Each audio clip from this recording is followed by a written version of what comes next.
When most people think of the book of Exodus, they think of God commissioning Moses to confront Pharaoh and demand the release of his people. They think of the plagues, the Passover, the crossing of the Red Sea, and God's dramatic appearance on Mount Sinai, where he makes a covenant with Israel. What is often overlooked, however, is the final third of the book. Chapter after chapter is devoted to detailed descriptions of the tabernacle, its measurements, materials, furniture, priestly clothing, and rituals. These instructions take up most of the last 15 chapters of Exodus. That's a significant portion of the book.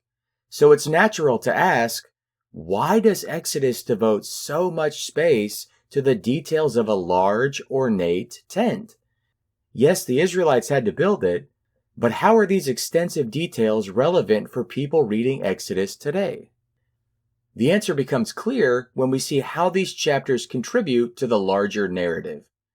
God's desire was for his presence, manifested in the form of a pillar of cloud, to dwell among his people. But that raises an important question. How could a holy God dwell among a sinful people? The tabernacle was God's plan for how he would do that. Exodus 25 says, "Let them make me a sanctuary, that I may dwell in their midst, exactly as I show you concerning the pattern of the tabernacle and of all its furniture, so you shall make it." And chapter 29 says, "I will dwell among the people of Israel and will be their God, and they shall know that I am the Lord their God, who brought them out of the land of Egypt that I might dwell among them." These passages show that the tabernacle was God's chosen way of living in the midst of Israel, and that one of the reasons he rescued them from Egypt was so that he could live among them. But it was not going to be in a casual or common way, or imitate how the surrounding pagan nations treated their gods.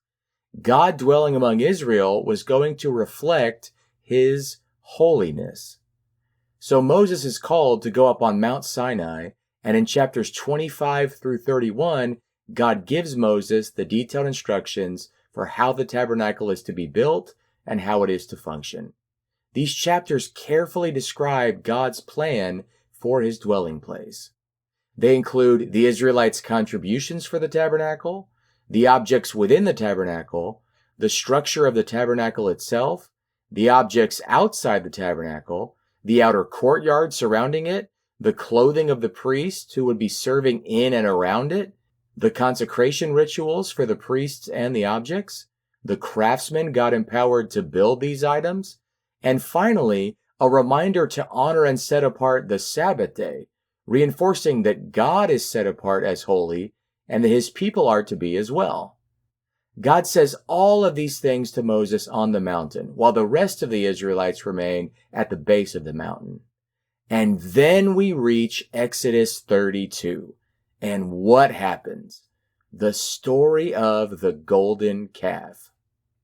While God is revealing to Moses his plan for dwelling among Israel, the people create their own plan for how God will dwell among them. They form a golden calf and declare that this image is the God who brought them out of Egypt and now dwells in their midst.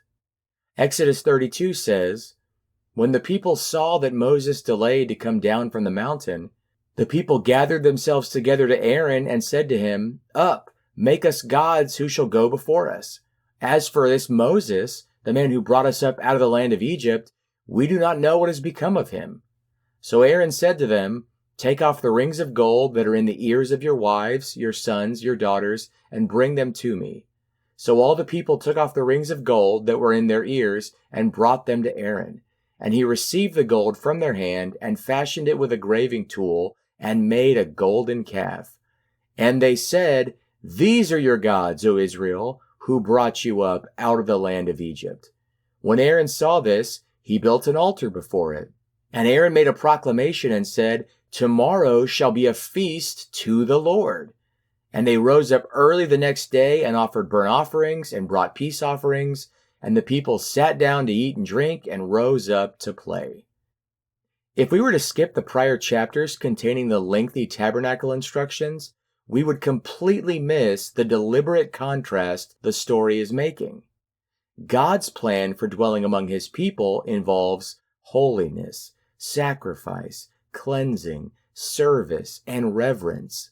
The people's plan just involves carving a statue of a calf and saying that it's God. Israel's plan is not holy. It's common, exactly like the worship practices of the nations around them and the way they thought about their gods. Even the length of the text highlights this contrast. God's plan takes multiple chapters to explain. Israel's plan is really just a paragraph. The difference between the mind of God and the mind of man could not be more clear. Because of the sacrilege of the golden calf, God announces that he will no longer dwell among the people. They've broken the covenant with him. But Moses intercedes.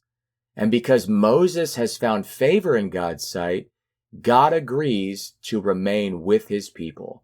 And Israel then renews its covenant with him. Then something happens that surprises many readers of Exodus. In chapters 35 through 39, the tabernacle details are recorded again. The same details, the same careful descriptions, but this time there is a crucial difference. Earlier, the details were given because God was telling Israel what to do. Now the details are repeated to show that Israel actually did it. All of it. Exactly as God had commanded. Exodus 39 then says, according to all that the Lord had commanded Moses, so the people of Israel had done all the work. And in chapter 40, we see the climactic end of the story. The cloud covered the tent of meeting, and the glory of the Lord filled the tabernacle. God was finally dwelling among his people. This is why Exodus contains so much detail about the tabernacle. These chapters are not simply filler to be skipped. They're essential to the story. They build toward the tragedy of the golden calf. And when the details are repeated, they highlight Israel's renewed understanding that God's dwelling place must follow his design so that it reflects his holiness. For readers today, it's a lesson in honoring God, his instructions, presence, spirit, and his holiness. When we encounter challenging or repetitive sections of Scripture, it's often helpful to zoom out and ask how they fit into the larger story being told. In the case of Exodus, the tabernacle details are not a detour, but a critical part of the narrative. If you've enjoyed this video and want to study more, consider taking the full course on Udemy. Old Testament texts you've overlooked until now, exploring neglected passages in Genesis, Exodus, and Leviticus.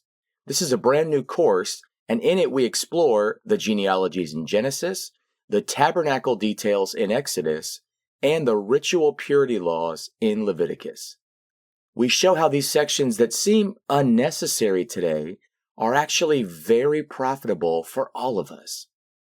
If you want the full course with teacher and student materials for a church or homeschool group, see the Classful link. This is a new YouTube channel, so like and subscribe if you've enjoyed this video and want us to create more content answering other Bible questions. Thank you for listening, and hopefully this has helped all of us elevate our Bible study.